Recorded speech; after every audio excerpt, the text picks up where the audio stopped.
Seva has two invaluable consequences: the negation of the ego and the experience of kinship.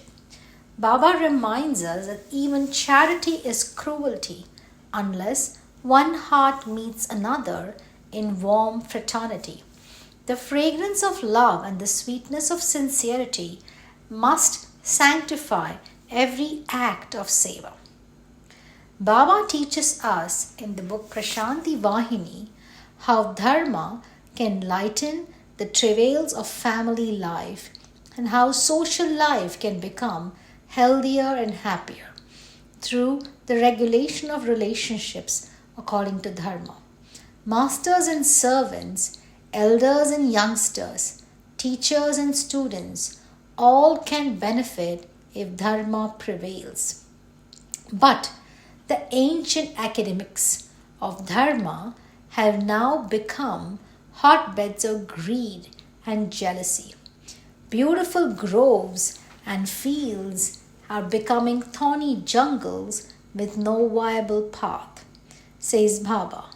He lays down in some detail how parents can preserve and promote the culture of this land and save dharma from pollution. He pleads for a revival of the status of the village temple as a reservoir of dharma. He says it can, if maintained on ancient lines, circulate sanctity and vitality through every vein and nerve of the social organism. Prashanti. It is always richly rewarding to delve into the significance of the names that Baba sometimes gives to people or things. His residence at Puttaparthi, constructed in 1948-50, was named Prashanti Nilayam, the abode of supreme peace. All beings have to obtain it, sometimes somewhere. Each has to build it for himself, with this guidance and grace. Baba has cautioned the humanitarians and the philanthropists of this era that people today do not yearn for toys and trinkets, which feed avid appetites. They yearn rather for the glory of God, peace on earth, and goodwill among men. They need calm contentment rather than loud sensationalism. W. M. Dixon said in his Gifford Lectures, "In the new Garden of Eden, there will be roads and water supply, unlimited picture houses, unstinted soft drinks, excellent sanitation, slaughtering, and the best of schools, wireless installations, free concerts and lectures for all. There'll be no far horizon and invincible hopes. We shall cease to think of birth and death, of the infinite, of God, and the sublime secrets of the universe. I am not much in love with these sixpenny utopias. Baba has been insisting that those who draw 5-year plans for dams, powerhouses, railway lines, and factories must also provide adequate correctives for the devastation of traditional values, which will follow the vast accession of pettiness and profit. People intoxicated with sudden prosperity and disheartened at the loss of traditions need prashanti and prema to confer courage and equanimity."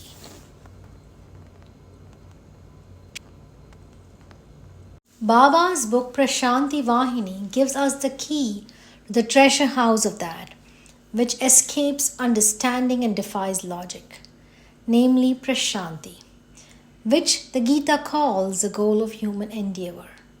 Shanti means peace. Pra, the prefix, means larger, superior. Prashanti is Shanti, unaffected by desire, greed, hatred, or anger. It is not curtailed by adversity or multiplied by windfalls. Baba says that we must cultivate the 3 virtues of Viveka, intelligence, Vairagya, detachment, and Vikasana, discrimination, in order to equip ourselves with Prashanti. He prescribes the Viveka Chaudamani, composed by Shankara as the text which can develop in us these three virtues. Baba says, like children playing with dolls, you too call some elephants and other horses, some friends and other enemies, and spend your entire life in such make believe. Once you realize that without the spirit, they are all just the same inert substance, the notion of many and the diversity of name and form both disappear, and there can be no liking or disliking anymore. You laugh and weep, love and hate, live in joy, sorrow, anger, and fascination. But all these varied reactions do not make the objective world less unreal. Vairagya gets a new meaning in Prashanti Vahini. Raga means attachment, and Vairagya becomes when you realize that the stone to which you are attached is really God. The stoneness is like a veil cast by your ignorance upon what is really of the same substance as you yourself. The vairagya that results from this elimination is lasting and most sublime. 8 disciplines. Baba has also commented favorably in this book on the 8 traditional stages of spiritual education, but he has given each of them wider and deeper meaning. The first discipline is yama, which includes non-violence, honesty, celibacy, and non-acceptance of gifts. Baba says this is the meaning usually given to this word, but I would say that yama is really the giving up of attachment to the body and the senses. The second discipline is niyama, which is described in Raja Yoga texts as physical purity, mental exaltation, austerity, steadfast study, and the attitude of surrender to God. But Baba explains it in the following manner. Niyama is steady prema fixed on God, the supreme oversoul, regardless of time, peace, and circumstances. Asana, the next discipline, lays down the place, time, and postures for the sadhaka engaged in meditation to help him gain steadiness and stability. Baba has clarified it with a simple formula. The best posture is Udasina, the posture of full relaxation and complete detachment. In the Yoga Sutras, Patanjali recommends Sthira Sukha Asanam, a steady, comfortable style of sitting. Baba writes, I am telling you the same thing in other words, that the most effective asana is the one least affected by the external world, and Udasina means unaffected.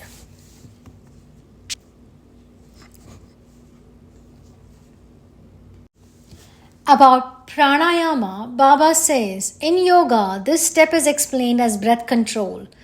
But the control of the vital airs is possible only for those who are aware that the world is an amalgam of truth and falsehood.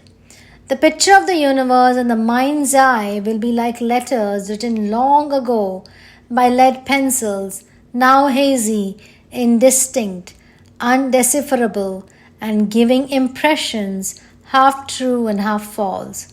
Only a person aware of this peculiarity of creation can command the vital airs to obey his will.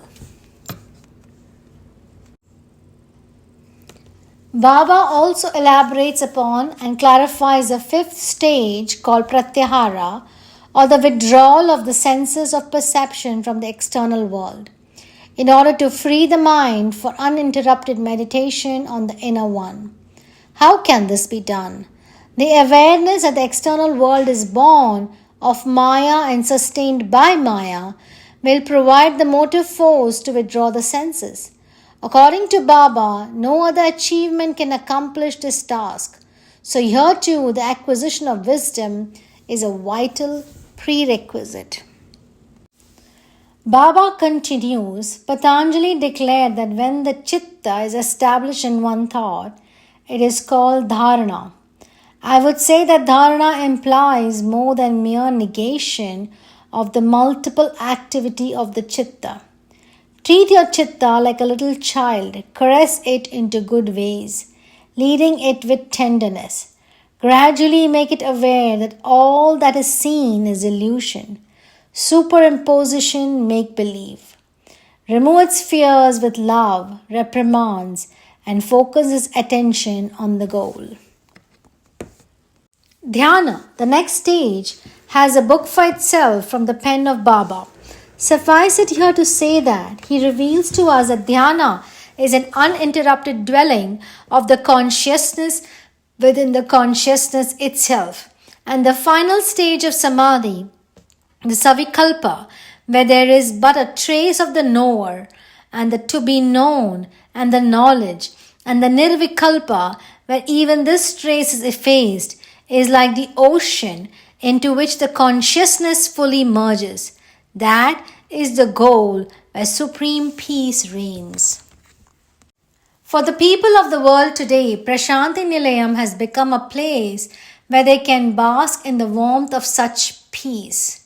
On Christmas Day, when mankind celebrates the advent of the Son of God to establish peace on earth and goodwill among men, hundreds of Christians from overseas gather at Prashanti Nilayam to share with fellow Christians from India the presence of Baba, who has come on that same divine mission and is engaged in transforming man into an instrument for fulfilling that mission. He has directed every unit of the Satya Sai Seva organization to close each session with the prayer, Lokaha Samastaha Sukhino Bhavantu. May happiness and prosperity reign everywhere. But he has also warned them. While repeating the prayer, if you do think ill of others and look down upon anyone, if you cannot tolerate differences of dress, language, faith, or temperament, you can never promote peace. Your hearts have become pits of hatred, greed, and jealousy. But from this day on, while your tongues pray for peace, let your hands be engaged in service and your hearts dwell in love. Prescriptions for peace. Today, quacks with new-fangled ideas lay down rules for dhyana, says Baba.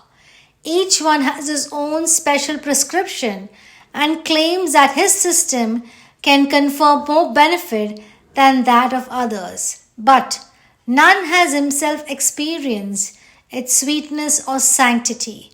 That is the real reason why dhyana has drawn on itself the cynical laughter of many. My intention is to instruct such people and guide them onto the right path. Baba goes on to reveal in these words the origin of his book, Dhyana Vahini. Even the most potent drug will not cure when it is only extolled in elaborate phrases at the bedside of the patient. The drug must be taken in and allowed to work its way into the bloodstream. Your reading what I write on dhyana will not make it easier. The mind is a mad pleasure seeker, running after mirages seen through the inefficient and therefore deceptive senses of perception. The multifarious desires that infect the mind have to be quelled and the mind focused on Ananda only. Of course, when the mind is enlightened that God is the highest Ananda, it will itself turn to God. When knowledge is accepted as a master and given charge of the reins, when the mind is denied the food that breeds depravity, and the senses are tamed by firmness and faith, dhyana will surely lead you to that goal. Baba distinguishes between concentration, contemplation, and meditation. Concentration is an unwavering determination in one's daily life, in the realm of the senses, the feelings, and the intellect. Contemplation is achieved when the senses withdraw for some time and attachment to the objective world slackens. When you have completely broken away from all attachment, you enter a state of meditation, says Baba.